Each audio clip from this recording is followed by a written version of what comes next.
Organizational Behavior, Learning Performance Management, Chapter 6. In this chapter we learn about the effects of learning and how behaviorists believe that a cognitive activity leads to knowledge on a subject, which then leads to change in behavior. Classical and operant conditioning are a couple of the conditioning methods that behaviorists think that learning stems from. This learning is believed to help guide and direct motivated behaviors in people. The reinforcement and punishment side are used to manage good and bad behaviors in employees, kids, dogs, and many other things. In this section, we begin to look at classical conditioning and how it was discovered by psychologist Ian Pavlov in his dog experiment. This experiment shows how classical conditioning, by presenting an unconditioned response, saliva, and the response to the unconditioned stimulus, meat. Pavlov found that when ringing the bell simultaneously with placing meat in front of the dog, that it would make him salivate. After several times of ringing the bell and putting the meat in front of the dog, he then took the meat away and kept ringing the bell, and found out that the dog would continue to salivate as he rang the bell and no food was presented. This then shows us how there is a conditioned response to ringing the bell when no meat is present. In this slide, we begin to look at operant conditioning and how this is the process of modifying behavior by following a specific behavior with a positive or negative consequence. In this section, Fred Luton used his organizational behavior modification to shape the behavior of employees in different workplaces. The study found that the best results came out of the manufacturing side of business when employees were paid based on their performance. In this slide, we begin to look at the reinforcement theory and how it does in fact hold true that reinforcement enhances desirable behaviors. Within companies, we see many reinforcements such as a strategic reward bonus that helps motivate employees, at the same time helps the business work towards a common goal while keeping employees at the helm motivated. A positive consequence is something that has attractive or pleasurable outcomes for the employee. This might include your promotion of pay increase, or on the other hand, we have the negative consequences, which comes as a result as a lesson attractive to the workers. This could be anything from a disciplinary action or a demotion. As we can see, punishment and reinforcement come together, but are both at different ends of the spectrum. Reinforcement gives employees praise for doing a desirable behavior, but on the other hand, punishment is an undesirable behavior followed by a negative consequence. To understand this, we might take a look at a kid in the first grade who may not clean up his mess after his arts and crafts, which this will be his undesirable behavior, but because of his actions, he's put in the timeout, his negative consequence. And until he starts cleaning up after himself, he will be punished. But once the undesirable behavior is fixed, positive consequences are needed. Also looking at this, extinction is another way to stop an undesirable trait, but this may take a while because there is no consequences attached to the behavior. In this section, Social and Cognitive Theories of Learning, 6.2, we begin to take a look at how Albert Bandura's complementary alternative to Pavlov and Skinner's behaviorist approach. The cognitive approach to learning is based on Jung's theory of personality differences. In this slide, we begin to look at Bandura's social learning theory. Model behavior. Bandura says that learning occurs when we observe other people and model their behavior.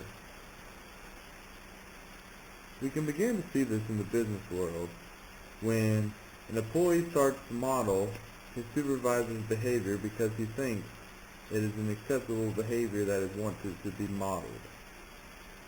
In the next point on the slide, we begin to look at task-specific self-sufficiency, an individual's internal expectancy to perform a specific task efficiently. On the cognitive theories of learning slide, we begin to look at the information gatherers and the decision makers. In Table 6.2 of the textbook, under the information gatherers, we see that the intuitors prefer theoretical framework, and the sensors prefer specific data, while as your decision makers or your thinkers prefer to analyze the data and information, and they generally try to seek logic behind the conclusions. In section 6.3, we begin to look at the goal settings at work.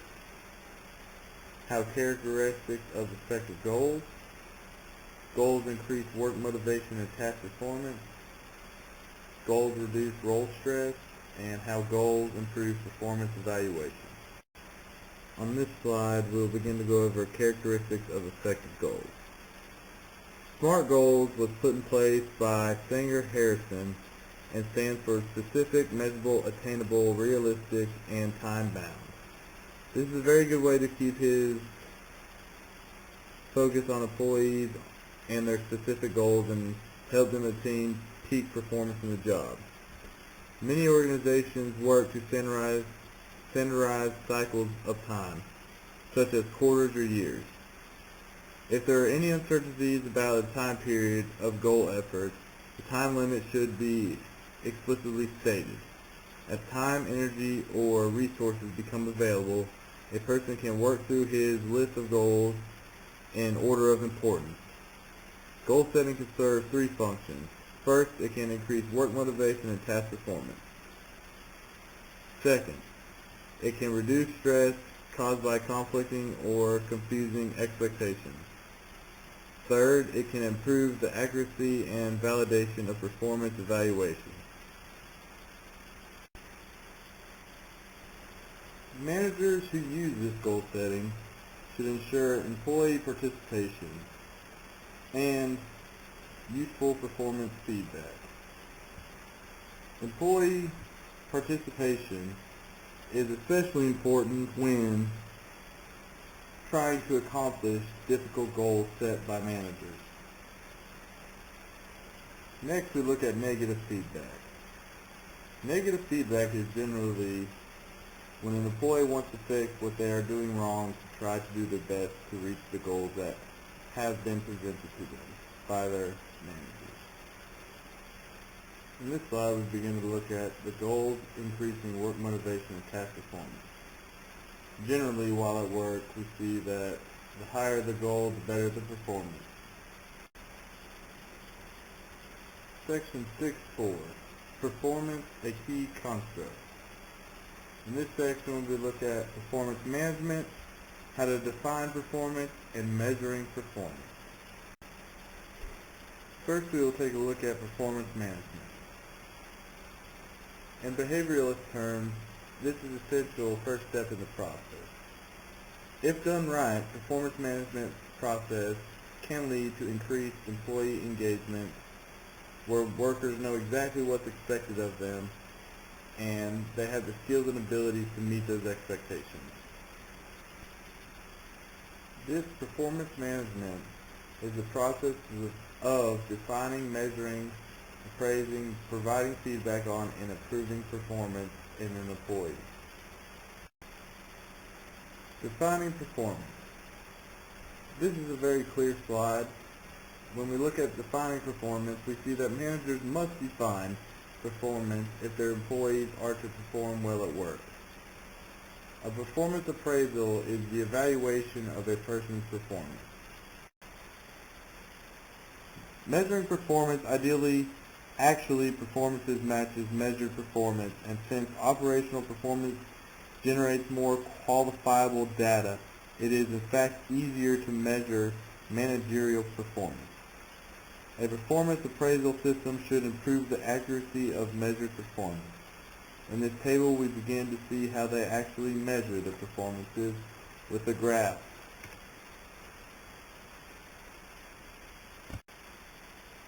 There are a few reasons why I actually chose this chapter. After taking a psychology class a year or so ago, I learned about Ian Pavlov and the behavioral learning and cognitive learning system. They just seem to interest me more than anything else that I've went through in the book, so I wanted to study more in depth into how this, in fact, relates to the business world and organizational behavior.